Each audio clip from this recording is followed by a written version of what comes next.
Sue, welcome to Out of the Hourglass. Thank you for being here. How are you this morning? Thank you, Molly. I'm so happy to be here. I just really appreciate you reaching out and asking me to be on here after listening to so many of your amazing podcasts. Thank you. I appreciate that. I know not everybody listens, and that's okay. But when people tell me that they do, and I say this to everybody who says that they do, it makes me feel like, no, I'm not speaking out to a complete empty void out there. And there's so many podcasts to choose from in the world. So thank you for listening to some Out of the Hourglass. And I'm happy you are game to do this. I think I asked you about a year ago, and you're like, I'm not quite sure. Like, give me some time. And then I find out you are about to make this exciting transition into retirement. And when I saw you in Seattle at the Grand Summit, I was like, I need to get you before you retire. And so thank you Yes, for agreeing to do this with me. sure. This is good. I think you bring a lot of great perspective. And before I jump into all of it, because I'm excited to talk to you, for those listeners who haven't had the privilege of getting to know you or to meet you, you tell us who you are, what you do, and where you're from. Yes. So my name is Susan Tompkins, and I'm from Kent Countryside Nursery in Carmel, New York, which is in the Hudson Valley, about an hour north of Manhattan. We have had the nursery. This is our 32nd year, so it's been since 1994. Amazing. I work with my two sons, Fred and Joe, and it's just been a great run. 32 years in a business is pretty extraordinary. That speaks volumes not only to, the business you've built, but also like how you guys have established yourself within the community. For sure. I've seen a lot of changes since the beginning, and it's like changing constantly, and it's exciting. It's Yeah. exciting to see what's coming down the pike. Yeah. There's always something new around the corner. Absolutely. And you guys being in Carmel, New York are it's kind of fun. We have like a hub of some summit members in that area between painters and landscapers and excavators. So it's really nice. So we're grateful to have worked with you. How long have we been working with you guys now? How long has Catherine been your coach? We've been with Nolan for 10 years. We Yeah, just got our award in that's Seattle. right. Yes, Yes. 10 years. We've been with Catherine, I want to say 8 years of that. Okay. Or 9 years of that. We just adore her, and she Yeah. has helped us out tremendously. Always has new ideas and suggestions, and she really just keeps us on track, which, you guys just do an amazing job of that. Well, I know the feeling is mutual. She adores you guys as well. She's always excited to talk to you guys and Fred and, to Joe. And she loves her landscapers. She loves her other non-landscaping clients too, but the landscapers have a soft spot in her heart. Whenever we have a potential new client to work with in the landscaping space, she's like, I want to work with them. She loves it so much.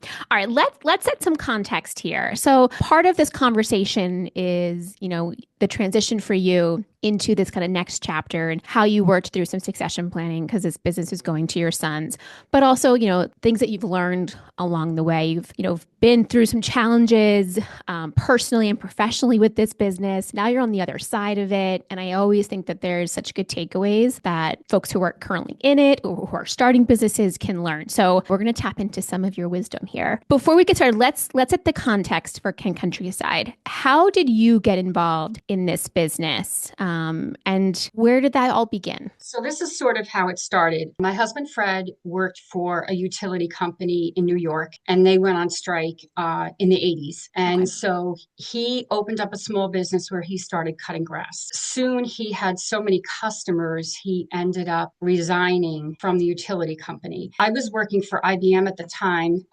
We did have a house. We didn't have any children. Of course, I was the one that was completely worried about, will we make enough money? Can we pay our bills, et cetera? But I had a good job at IBM and I had the benefits. So that was kind of, the main thing. Before you knew it, he was doing condominiums and, that was grass cutting. And then that turned into snow plowing. And after a while, that was just completely draining. I mean, Mm-hmm. snow plowing is just, it's hard. Very hard, especially condominiums. Everybody's staring out the window. People are looking to sue you all over the place. Gosh, So yeah. And then we think started about looking that. for Don't like hitting property. the cards, like all the cards in the parking lot. Like people are just like waiting for an opportunity to slap a lawsuit. Exactly. It Yeah. was very, very stressful. So we soon realized that and we started looking for property. So we found this 6 acres in Carmel. It's right off of Route 84, which is a major interstate. And we had a trailer in the front, right by the gate. Hmm. Opened up and, started very small. And as we grew, our kids were little. We started having kids and then we built a building. My brother-in-law worked for a company that did the metal buildings, so he helped us out. We just started doing things kind of slowly. Okay.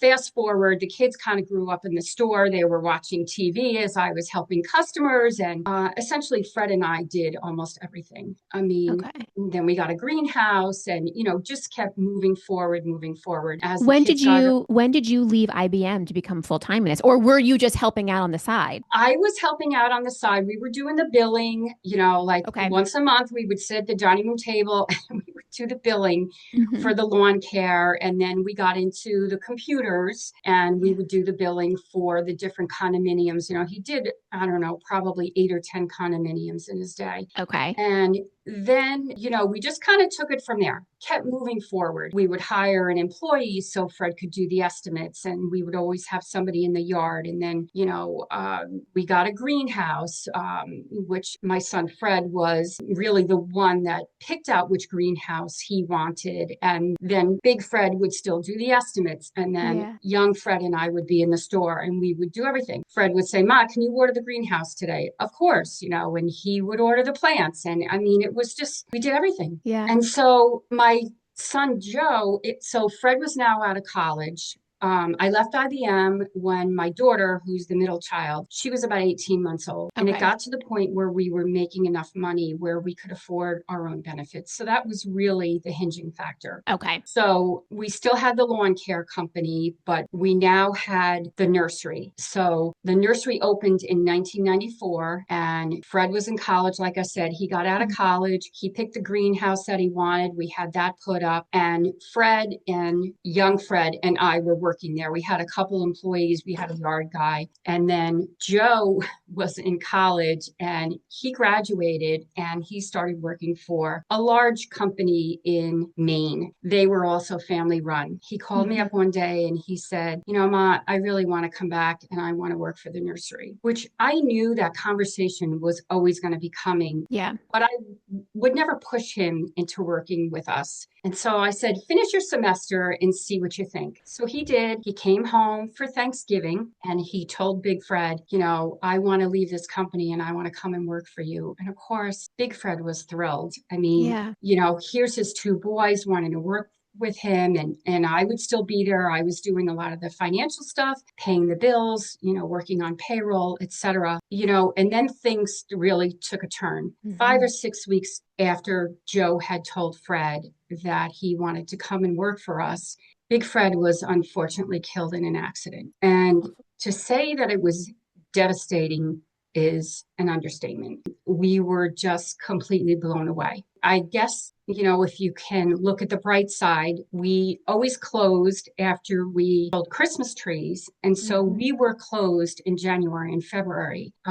He was unfortunately killed in January. Okay. So the boys and I just decided we were going to regroup. Over the years, the things that Fred taught the boys and I were not things that you read in a book. Yeah. He taught them things like how to fix a mower, whatever was broken, the wiper blades are not working correctly, or, whatever, the backhoe is broken. And he taught them all of those things that you learn hands on. And Yes. I'm very fortunate in saying that these boys have picked up the ball, and then some. And they continue to grow and they continue to learn, and their leadership skills have changed drastically. They've grown up, they've matured, Hmm. and very fortunate that the business has grown so much. I mean, even though all these years later, after Fred's passing, we're thriving. Yeah. And I'm so happy to say that. Yeah, I mean, what you guys experienced just in a personal world is devastating. But then when it also it's your professional world, it's how your family is surviving. It's the world that you guys all kind of live and breathe in every day. It's like you can't escape it. You can't leave the trauma behind on the personal side and go to work and forget about it because this is also intertwined. This is the Right. place that you and Fred created, and your boys and your children grew up in it and began to work in it and went to college for it. I mean, you mentioned we were talking that Fred went to horticultural or got a horticultural degree. So like the passion for this space that you and Fred fostered over the years is apparent. And it's pretty incredible that the three of you were able to open the doors in March. I mean, how did you do that? What were those conversations like? I think it was for me, I mean, as difficult as it was, I felt a lot of pressure to just take a baby step every day. Yeah. I had to move forward. I felt like I couldn't ignore work. The bills were still coming in. Yeah. People were calling. The way it works for us, we may be closed. I always say the same thing. Once you get 3 nice days in a row in like February and March, the phone starts ringing and everybody wants something done immediately. Yeah. So that sort of pushed us in the direction where you've got to get up. You've got to move forward. You have to do something. Of course, we did deal with the fact that a lot of customers came in and they were looking for Big Fred. I mean, Right. he had a personality as big as this room. He Yeah. knew everyone. The relationships that he had with the nursery growers that we deal with, and a lot of those growers we still deal with today, and they remember him, and we talk about him a lot. Mm-hmm. And sort of the path that he forged. And we had a hard time dealing with some people that came in looking for him. There was one customer in particular that we had done a landscaping job for in the fall before Fred died. And he came in the spring and he asked for Fred. And I, of course, showed him my son Fred, Yeah. not knowing that he didn't know. And he said, "No, I'm looking for the big guy." And Mm. when we told him what happened, he was so upset. He literally was crying Oh, and he had to leave. I yeah. mean, he couldn't even handle hearing that. So, of course, that would get me going on occasion. Oh, But gosh, of I course. tried to, be professional about it and let's help the customers and let's just all get through this. So, like I said, we talk about him a lot Hmm. and talk about what would he do and what would he say. And, Yeah. we tell his corny jokes constantly. So, You're keeping him present as much as you possibly can, of course. which is amazing. People like that should not be forgotten. And I mean, for you guys to have to kind of experience having to tell people, over and over what had happened. Gosh, how emotionally tough are you now? Like you have had to build armor to deal with all of this, to be able just to even speak about it and be just to quite quickly just to be able to speak about it in the grace that you have. Well, I cried every day on the way to work. And then I got to work and I was like, okay, we're going to do this. Game face on. Well, you must be incredibly proud of the business that you guys have built, how you guys have handled that situation. I can only imagine that Fred looking down, is laughing at mistakes that, that you guys make, but is also just proud of how you guys came together during like what is an awful moment Yes. and turned the corner and have now built something years and years later and have continued to thrive. I think it's on the same 6 acres. Maybe you've purchased more now, but in the same place that you guys first opened this business. Same place. Yes. I can't even really describe to you how proud I am. Yeah. He would be thrilled. He would absolutely be thrilled. And I'm so fortunate that I do have kids that are smart, Yeah. that are engaged, that are just excited to be there. And then I look back and I say to myself, you know what? This was all in the plan. I Mm. mean, who knows what's going to happen tomorrow? Yeah. But the way it worked out for us, I guess it was all in the plan. And very fortunate, very, very fortunate. Yeah, you're incredibly strong for even just for looking at it with that perspective, and it shows. I mean, the faith that you have, but also just the faith in like your team and your family, and being able to just to kind of keep a legacy business going now, like through the ups and the downs. You have been through so much. Your family has been through so much. The business has been through so much. You threw yourself in full time, helped grow this business. Fred and Joe have been a big part of that as well. And now you are letting go. You are moving into a new phase of life, which for any business owner is huge. But I would think even more for you, this is even more impactful because of, I mean, this wasn't a business that you planned to start. This is something that Fred, started mowing lawns because he needed to have a job, and it rolled into a business, and then life happened. So when you think about now this transition, like, where's your headspace at? I think I'm very calm with my Yeah. decision to retire. And that really comes from the boys. I mean, Yeah. I don't want to sound like I don't care, but I put my time in. Of course. I've been there a long time. I've seen so many changes, but I see the change in the boys as well. I mean, they're showing up, and I don't mean they're physically showing up. They're showing up, they're encouraging, and their leadership skills and how they handle the day to day, sometimes nonsense that goes on, Yeah. how they handle the pressures of the business. Joe is married with two little kids. And Hmm. so there's that whole dynamic also of work life balance Yep. and, all the things that Fred and I went through when my kids were little. And of course, my kids grew up dancing to the music on the Weather Channel because Yeah. that's what was on all the time. But, Yep. all these years have gone by. And of course, I want Joe to have as much time with his growing family as he possibly can. And he's figuring that out. And a lot of Hmm. that comes with some of the people that we have working for us and how enthusiastic they are.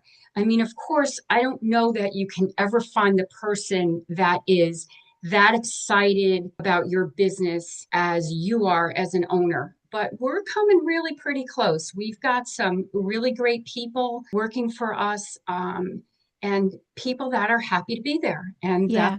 all about. That's huge. When did you first start thinking seriously about making this transition? It wasn't Forever? like I woke up. It wasn't like I woke up one morning and said, "This is it, I'm done." Okay. Of course, we've talked to Catherine about it for years, but it always seemed like it was so far away in the distance. Yeah.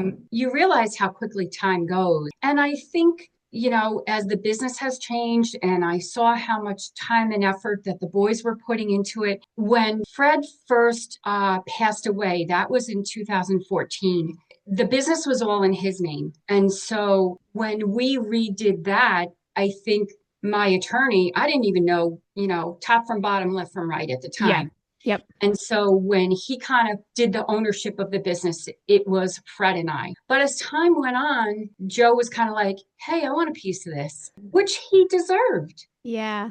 And I felt very strongly that he deserved it. And so we kind of redid everything. And I think that was maybe in 2020-ish. It was around the time of the pandemic. Okay. We redid the business. And so the ownership changed, and Joe had a part, and Fred had a part, and I had the majority, but I still felt very at ease giving him a piece of it because he deserved it. Yeah. And so, that was sort of like the beginning of it.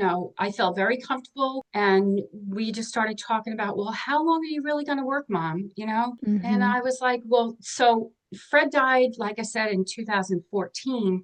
I remarried 4.5 years ago to this Okay. wonderful man named Mike. Amazing. And oddly enough, Fred is the one that had introduced us the first week that we had opened the nursery because Wow.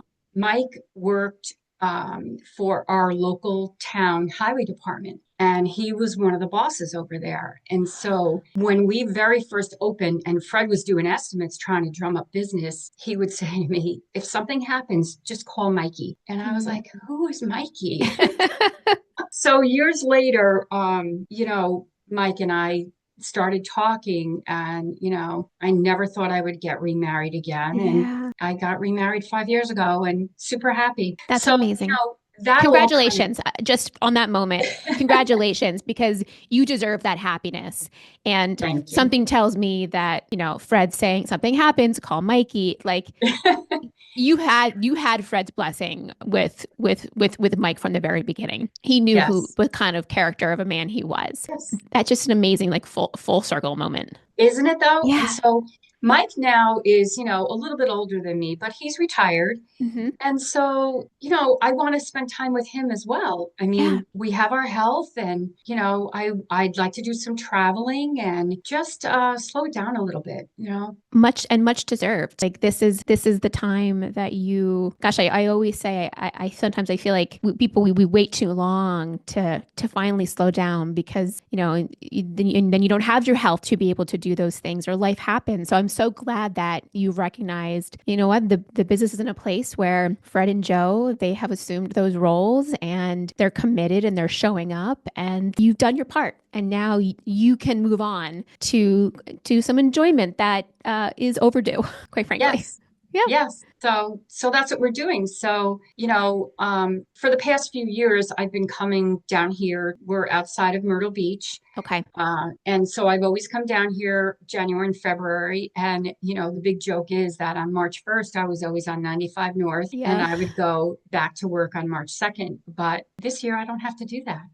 Wow. Is that going to feel weird come March 1st that you're not getting in the car? Yes. So we have a whole group of friends down here, and the majority of them are from New York, where we're Okay. from. And I just told everybody, I don't care what we do, we are doing something on March 1st. I don't There care you what it go. is.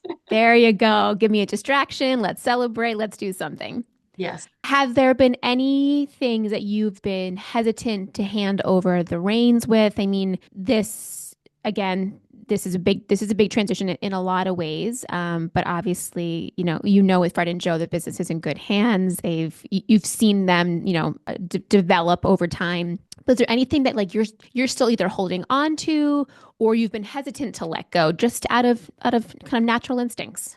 I don't know that I'm hesitant. I think I'm anxious to kind of look from the sidelines Yeah. and be there if they have any questions. I mean, I'm not going anywhere. Of Hmm. course, I did all the financials. And so I was the one always moving the money, making sure the bills were paid, and Fred will be stepping into that role, but we'll also be passing some of that off to our bookkeeper, have him take a little more responsibility for some of the stuff that I did because Fred just can't physically do it all. I am reluctant, I would say, to hand 100% over to a bookkeeper just Hmm. because I've always done it. I mean, all these years I've Yep. done it. I mean, we have had a bookkeeper for years, but I still am the primary, and even though they would help me out, I would still always be the one, okay, pay this, don't pay this, and, etc. Hmm. So yeah, it's my baby.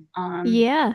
So are you still maintaining majority ownership or partial ownership? Because obviously you're not going anywhere.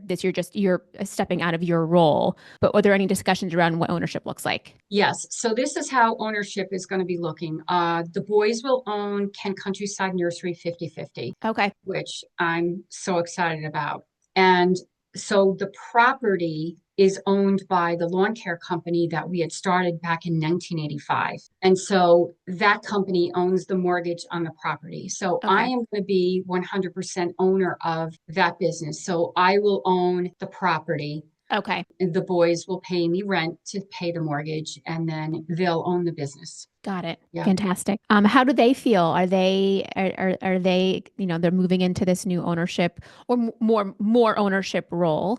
Are they excited? Are they nervous? Have you picked up on any energy? They're very excited. I mean, they have already made some decisions without talking to me about everything, which is fine. Hmm.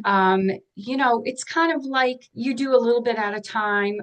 They are excited though, because now that we're essentially closed here, our nursery staff is all off because the ground is frozen and it's Yep. been snowing nonstop. So Yes. this is the time that they kind of regroup. They look at how everything went over our busy time. Everybody takes a deep breath. So basically, most of our staff is on unemployment Okay. or they're getting some unemployment and maybe working 1 or 2 days a week, depending on what's going on. So they're fixing equipment. They're going through safety roles. Joe is probably going through his tools and making sure that all of his landscape teams have the correct tools. We try to do something every year. So one year we put a second level inside of the building and put offices and a big conference room up there. there. Another year, we put in a kitchen and lockers for all of our employees. Last year, they did like a whole entrance with an awning and a walkway. So it really looks more like a beautiful business. This year, we're redoing our website, which is huge. So Yeah. every year something else is going on. So I had an office downstairs and Fred has already torn the office apart. See ya. God only knows what it's going to look like when I get back there, but I'm happy Yeah. for him and I'm happy that he's excited for that. Yeah. That's what you want. No, it absolutely is. And I mean, succession can look like so many different things for so many different businesses. And so, part of what we speak to and we coach to is, making sure you're having the right conversations and finding out, what it is that you want and how you want to transfer ownership. Because that can be done in so many different ways.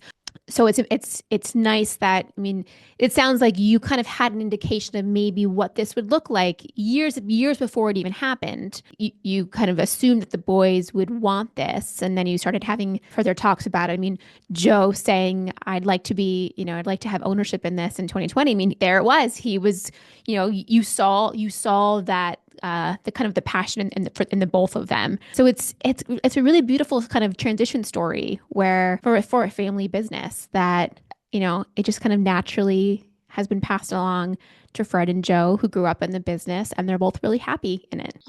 I feel very fortunate in the fact that we all get along. Yeah, it's We huge. have a great relationship.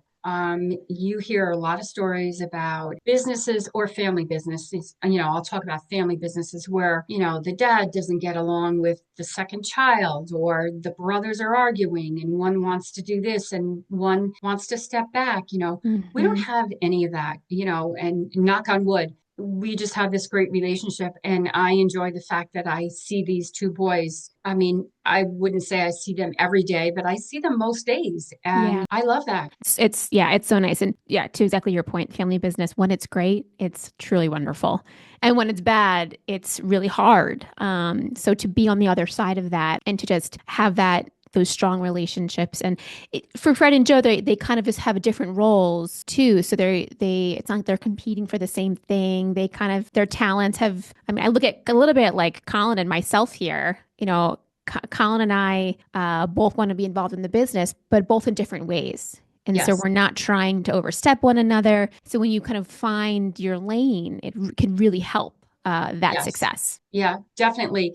They both know what they need to do to get their job done. Yeah. And, there's somewhat pressure. We have about 20 employees now, which is so funny to me looking back because it literally was just Fred and I. But now with 20 employees, the estimates have to keep coming in order to keep the landscape crews going, and you have to keep this ball constantly rolling. So Mhm. that can be stressful as well. Yeah. But they both handle it well. They know what has to be done. They've been doing it long enough. So it's not like this just started last year and, oh, by the way, I'm done and I'm retiring. Yeah. It's not like that. So they know what has to be done and they make sure that it does get done. They've been prepared for this for a while. They grew up Yeah. in preparation for this Yeah. ultimately. All Hmm. right, let's talk about, from running the business, just some practical insights and kind of things that you've learned along the way. One of the things, as kind of one of the initial topics that we were going to talk about last year, just the operational side. I mean, you have the landscaping and then you have the nursery. Those are two different revenue streams, and managing those, because they're very different as well. How did you handle the different revenue streams? Any lessons learned when you look back at, how you started it to maybe how you are doing it now? It's a lot of juggling that I would say. Hmm. I try to pay the nursery bills with the income from the nursery. Okay. And I try to take the landscaping income, which is the majority of our income. I try to take the landscaping income and put that towards payroll every week. It doesn't always work out. I mean, there are, of course, times where somebody says, I'm going to sign for this $70,000 job, and then they don't. And you're anticipating payments and maybe they don't come in. And I'll tell you something that really was eye-opening for me when I heard Kevin Nolan talking about profit first. And Yes. shout out to Kevin. He just really inspired me. He talked about profit first and how he takes percentages of his money and he'll put 2% in this and he'll put 5% in that. And, so I listened to him and then I read the book by Mike, whose last Hmm. name I cannot say. I just was trying to looking. I think it's Mike. Is it McAllowitz or something along Mike McAllowitz? I think that's close to accurate. But Mike, we're so sorry if you hear this and we say it wrong. I'll go with that because I could Yeah. never say it. But anyway, I read the book a couple times and I came up with my own percentages Okay. and I started putting money away. And honestly, this is what helped me take a look at things in a much clearer manner. So for us, we're essentially closed in January and February. We have very little income coming in. But when I look at the bills that were still coming in, the mortgage is still coming in, the phone Hmm. bill, insurance, the taxes for Yeah. the nursery. I mean, you've got to be prepared for all of this. So I started profit first and just putting money in different categories. And so through time, we have paid off our line of credit this way. Instead of waiting to get a chunk of, $50,000, okay, I'm going to wait all this time to get $50,000 to pay off that line of credit. Let me just make extra payments every month. And that's what I did. And so, Mhm. I kind of was looking ahead to the rainy days and see what I could do to prepare. And so, that's what's worked for us. So, I've kind of passed that on to the boys. And like I said, I have my own percentages, but it Mhm. really does work. And I try to stick to that as much as I possibly can. Do you anticipate that they will continue to operate in that same manner? I don't know. I mean, I hope Yeah. that they do. I don't know. We'll see. Yeah. A lot of it just depends on the income stream. When we reopen, I'm going to say around the beginning of March, anywhere between the 1st and the 15th, depending on the weather, people will start trickling in. But as people start coming in, we also start getting our plant material in. And the majority of our plant material will come from the south. And we Hmm. try to get it in.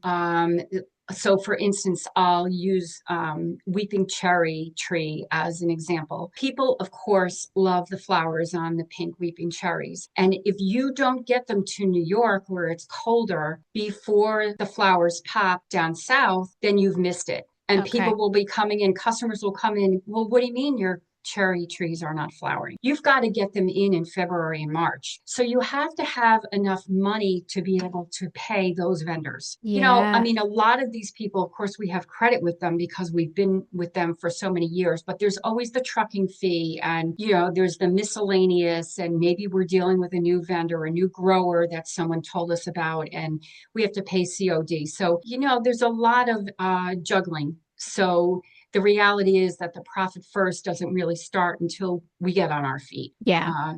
Typically like April. Yeah, I mean, so it makes sense to be able to, if you're kind of practicing those behaviors all year round, you're preparing yourself for being able to pay those invoices when there's no income coming in. When you implemented that, did you feel like the slow period was a little less stressful for you? Absolutely. Yeah. Yeah. Yeah, I mean, it's like it's going to come every year. This is cyclical. How can we help our future selves here? How Yeah, can we've we got to get ahead of it. You can't wait Yeah. until it's staring you in the face. Yeah. When you guys were, during the pandemic, was your business impacted at all negatively or positively? I mean, I can imagine maybe from a positive perspective, more people are just home in their yards looking to do things. But on a business side, was it hard to get in product?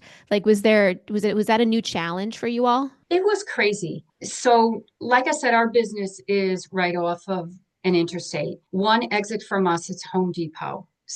So there were lines, crazy lines at Home Depot just to get in the store because Yeah. everybody was home and they wanted to improve their property. They're looking out the window while they're on a Zoom call and going, wow, my lawn really looks like crap. What can I do Yeah. here? Yeah. But people also started Googling, where can I go besides Home Depot? And so we got a lot of customers. Our lines were out the door. Wow. Our numbers were through the roof. I equate it to the 100-year flood because Wow. Yeah. I don't know that it will ever happen again. Of course, I would never want, the whole thing to happen again, but Yeah.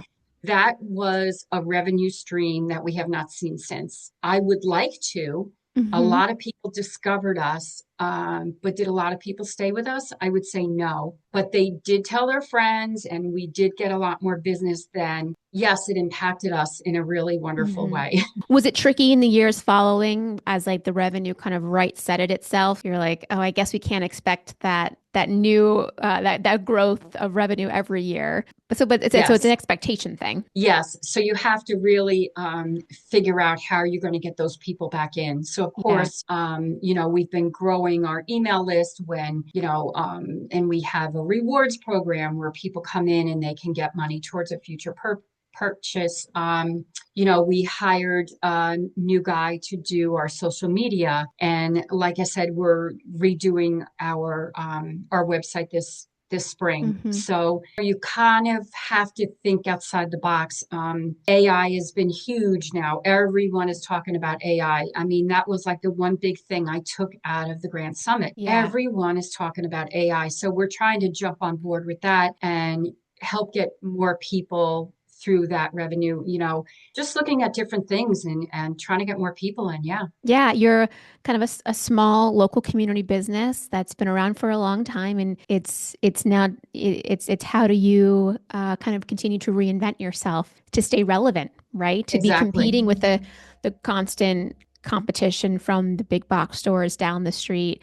I mean, there is this, I think, this growing desire to kind of shop small, shop local, which I can only that it's got to help you guys, but. We do a lot for the community. We're involved with the local chamber of commerce, and we do different events at the store that the community knows about and come in, and we advertise locally as much as we can. Just Mhm. try to get involved with what's going on and get your name out there. That's not going to cost you any money. Yeah.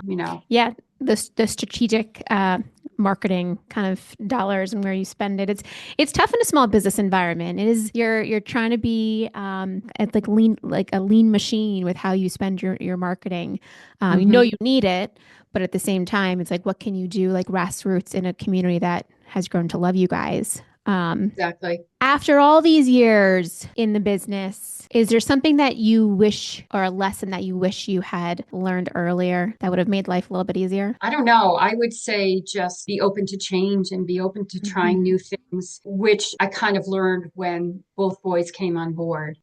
Fred is kind of like our techie guy. And so, he redid our computer system, and we have two different registers now, a different point of sale system. And just, not that we haven't made mistakes along the way, but we haven't made any huge mistakes along the way. It's always scary for me when they say, we need a new truck. And I'm like, Yeah. Yeah. but it always works out well in the end. I'm happy to say we have a lot of trucks now, and the majority of them are fairly new. And it is hard sometimes to take that leap, but don't be afraid to do it. Do it. If you see something new coming down the pike, try it. See if it's going to work for you. Yeah. And it sounds like, I mean, you're an intentional person, so you're taking these risks, but you're also looking at it from different sides. You're not, just willy-nilly, buying the truck. You're talking about buying the truck, how it will help with revenue. Like you're fully fleshing out that investment. Exactly. Yes. And the boys do shop. It's not like they see one shiny truck and they run out Yeah. and buy it. Yeah. Got to find the And best deal. it's like that for anything.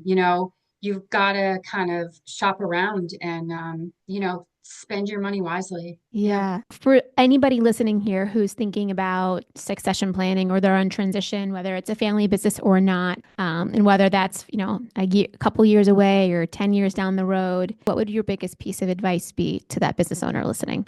I would say to start early, even if you feel that it's so far away, like this is crazy to be having this conversation. I'm not retiring for 10 years.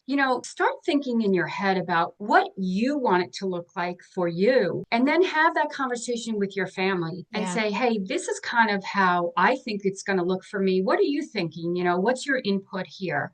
Of course, the conversations about money are always the toughest. Hmm. Even with me and my boys, like, what is this going to look like? Daddy and I built this business, and I had loaned the money, a bunch of money to the business. And so I'm getting that back. And then we had the valuation of the business assessed by Nolan. Hmm. Thank you very much. Yeah. And so they're going to be paying me back. And so that's going to flow through to my income every year. Okay. And those are conversations that you need to have. And I think the earlier you start, the more comfortable you see it as you're getting closer to what's going to be happening. And like, hey, I really want to do this. Like, I want to do some traveling, and maybe I want to be off for such and such a month, or I don't want to Hmm. work 5 days a week, or in my case, six. I want to go down to 3 days a week. I mean, start thinking about what it is that you want, and then have those conversations with your family. Yeah, you're so right. The earlier you begin to have them, the easier because it feels like Yeah, there's less pressure when it's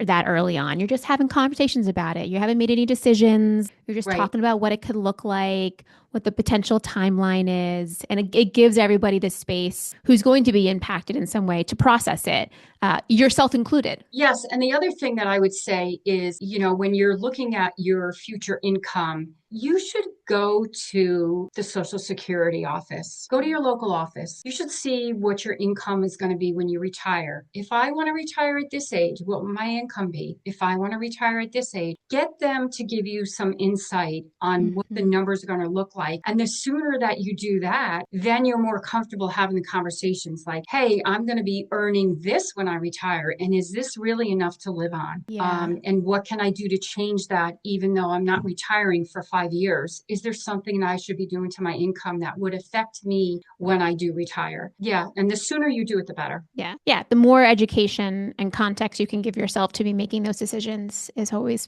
better. Lastly, what are you most excited about for this next chapter, both for you personally and for the boys and the business? Oh, I am really excited to see what they're going to do. I'm sure that there's stuff in their heads that they haven't even verbalized to me. And I'm excited to see what they have planned. I'm happy to have the freedom to bounce back and forth between here in South Carolina and my home in Connecticut. Hmm. I only live 15 minutes from the store. So, even though the store is in New York and I'm in Connecticut, but I look forward to do some traveling with Mike. I Yeah. mean, I'd love to go to Italy, and I definitely want to go to Arizona, and I want to do a bunch of day trips. And Joey has these two little kids, and he has a new home, and I'm looking forward to annoying everybody, just I love it. No, being in their face. yeah, that sounds fantastic. And I'm sure, popping in on occasion to the nursery and seeing old faces. I mean, customers that you've grown relationships with over time will also just be like little highlights.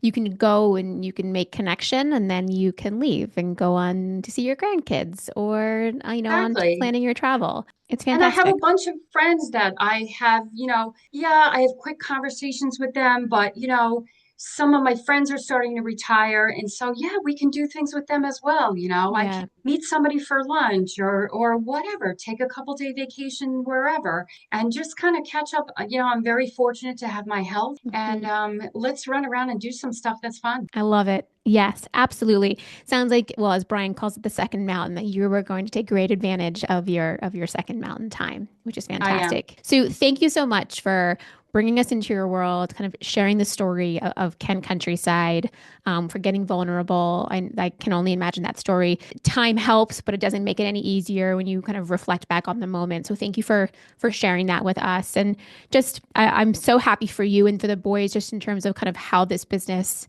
has or what it has become, and you should be so proud. You should all be so proud of what Countryside has become. So thank you for being on Thank you, here. Molly. I really Yes. appreciate you saying that. I am incredibly proud, and Yeah. looking forward to the future. Yes. Well, don't be a stranger to us. I know, you're retiring and all, but I know Catherine will want to check in and see how you're doing, and just don't be a stranger. Of course. And thank you for all your help. 10 years and going, still going. Yeah, I mean, that's why we do what we do. We're a relationship-based organization to be able to work with people like yourself and Fred and Joe and, Catherine building those relationships. It makes it so much better to show up every day when you can talk to people in a real way and have a genuine conversation and not just you're just doing it because it's work. It's because it's human. Exactly. It's people to Yeah. people. It's your whole world, your business, and you are so intertwined in this small, organization environment. So we get it. We live it every day. So Yes. right there with you. But enjoy Myrtle Beach. We're talking at a time where you might be getting an ice storm coming, the Northeast as well. So I hope that you guys can hunker down and that warm weather comes back to you soon because that's why you're down there to get I that am down sunshine. here. Yes. It will. Enjoy Well, the snow. thank you. It'll be all right. We can handle it up here. But Sue, thank you so much. Thanks, Molly.